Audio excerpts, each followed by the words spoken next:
Hello everybody. I'm wearing a black shirt because the 27th of January was Holocaust Remembrance Day. No, I'm not Jewish and I'm not Israeli. And I'm not even much of a supporter of the Israeli government policies. But October the 7th last year was a line in the sand for me. Nevertheless, I'm an observer and I don't often take sides. This channel is certainly not political. It doesn't have a political side. And I have the advantages of age. I don't much care what people think of me, and this channel is not monetized or sponsored. I can say what I want, and I hope you can trust what I say. So, why take on the Holocaust as a subject? Two things got my attention. First, the International Court of Justice in The Hague issued its ruling in the case between South Africa and Israel for violations of the Convention on Genocide. Second, talking to a younger person about the Gaza situation, I learned that even highly educated young people have only a hazy idea about the awful destruction that humans can bring against each other. So uncomfortable though this may be, I thought it was worth talking about. Trigger warning. You may be very disturbed by what follows. You should be. The International Court of Justice decision can be summarized as follows. The court does not have the evidence to decide whether or not Israel has committed genocide in Gaza. It directs Israel to comply with its obligations under the Genocide Convention and to report back. Let me put that a bit less formally. The ICJ said, Israel is run by nasty people with bad policies. If you were thinking of committing genocide, don't. If you are, stop it. You mustn't hurt people unless they hurt you, shoot at you, or rape your wife.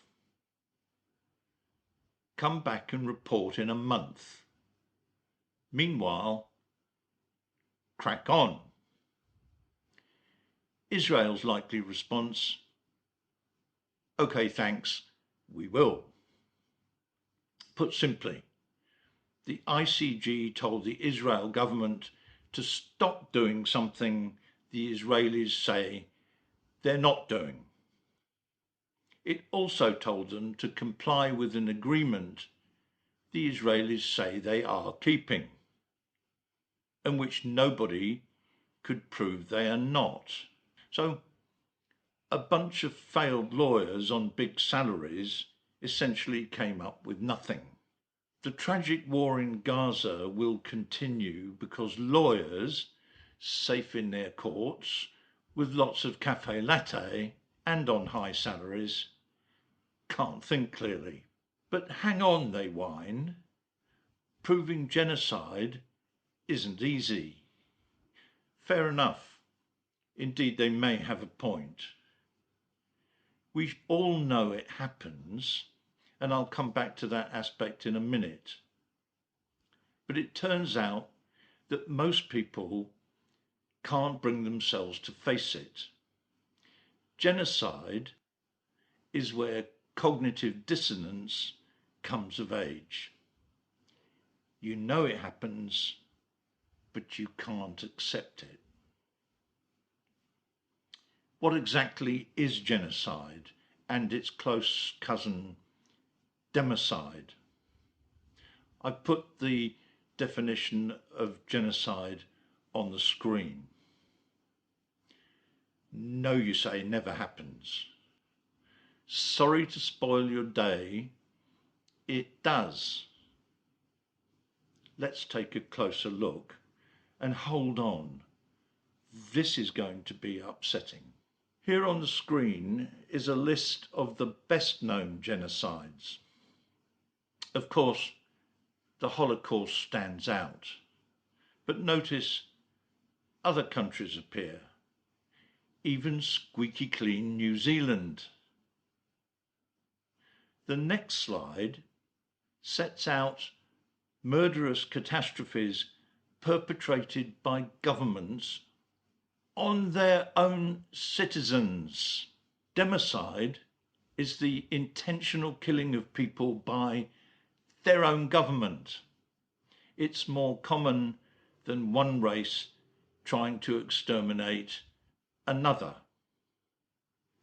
A lesson that may come as a shock. The historical record shows that you may be more at risk from your own government than from outside enemies. Professor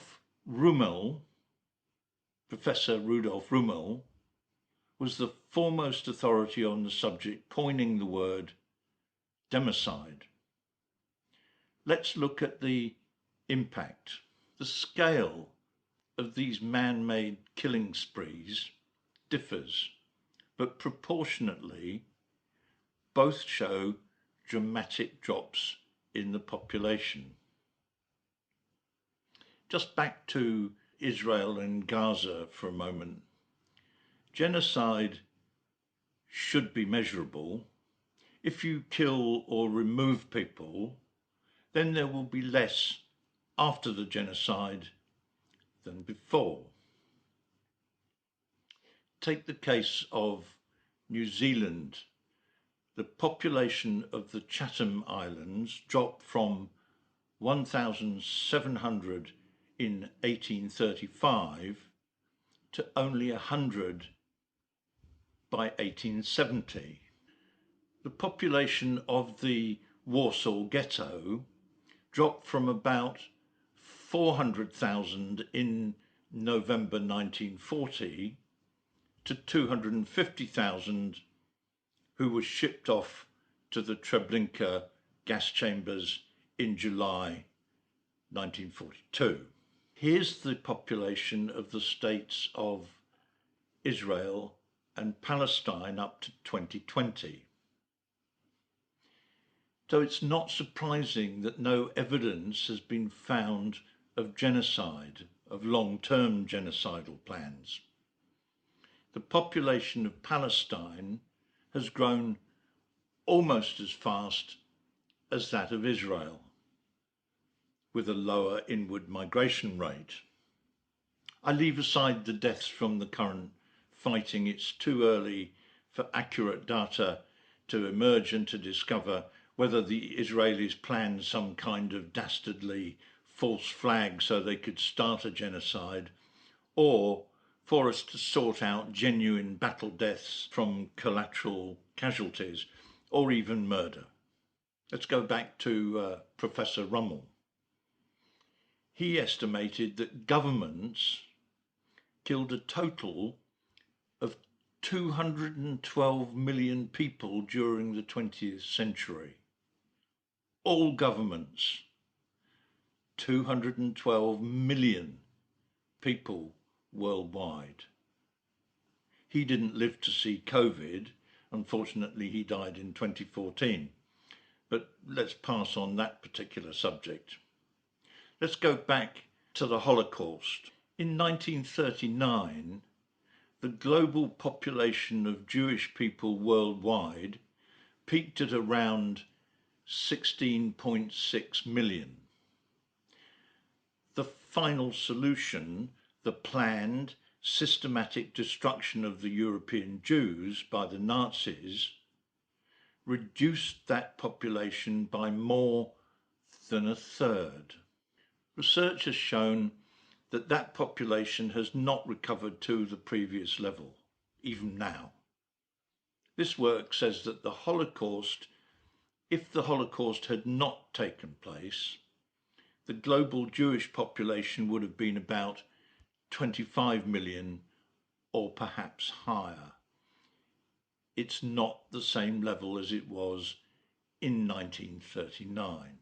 Well, is that where we end the story for today? No, not at all. I mentioned that younger folk know little about the Holocaust, and I bet nothing about the other awful events. 63% of 11,000 respondents in the USA, ages 18 to 39, surveyed in 2020, did not know that 6 million of Jews were murdered during the Holocaust. The survey showed that about half of millennial and Gen Z respondents had seen Holocaust denials or posts online. And the events in Israel and Gaza have increased anti-Semitism beyond all bounds. Let's turn to Holocaust denial. In an important book by James and Lance Morkan, the authors open by saying, quote, "It's a fact many people worldwide don't believe the Holocaust ever happened," end quote. It's not so simple as wishing not to hear about nasty events. The authors say again, quote, "Over and over, survivors of the Holocaust attest that they were warned of what was happening in Poland, but could not believe it at the time. They could not believe it later as it was happening to them, and still, to this day, cannot believe what they, at the same time, known to have occurred," end quote. Watch the Netflix documentary film about the trial of the SS architect of the final solution, Adolf Eichmann. It was not until that trial in 1960 that the absolute truth began to emerge. Many Israeli settlers who had not been in Europe refused to believe stories told by refugee survivors until they watched that trial. This book is not one you might enjoy as bedtime reading, but it is one for your shelf if the events of Gaza bother you, and they should, or if your Gen Z deny the Holocaust or the possibility of genocide. The book is not academic. I'd probably use more footnotes and I would have referenced all the sources. Still, the authors have written a polemic setting out as steelman arguments the various denial myths that have arisen. These range from questioning whether it would be possible to kill so many people, answer yes, easily, when the Nazis had the entire economic, social, legal and military behind them, to various ideas that the whole thing was fabricated or misunderstood. Answer: there's a vast wealth of human testimony on film, photographs, documents, and archaeological evidence that contests that statement. The most fantastic denial story is that the Zionists set up the Holocaust to garner international sympathy for the establishment of the State of Israel. The Jews, not the Nazis, masterminded the Holocaust, if you can believe that.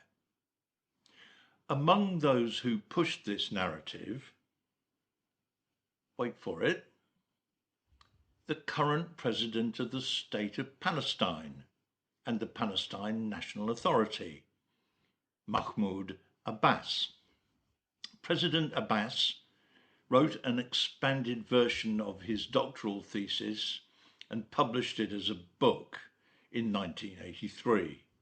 Its title is The Other Side: The Secret Relationship Between Nazism and Zionism. Go figure. The other thing I liked about the Morkang book is their analysis of the roots of anti-Semitism. Where do these weird ideas about the Jews come from? There seem to be two main strands. The role of Jews in society throughout history, that is in business, as bankers, intellectuals, and the phenomenal success of Jews in proportion to their small numbers. The Morkangs point out that about 25% of Nobel Prize winners have been Jewish, from a population of less than half of 1% of the world's total. I'm going to end here. The question of anti-Semitism is complex and would merit a far longer episode of this video series. Perhaps it's a subject I might return to. For now, I hope this episode has removed some of the mystery about a dreadful subject, and one that must never be forgotten. This time, I won't ask whether you enjoyed the episode. I'd be surprised if you did. But perhaps it's been food for thought. Have a great day.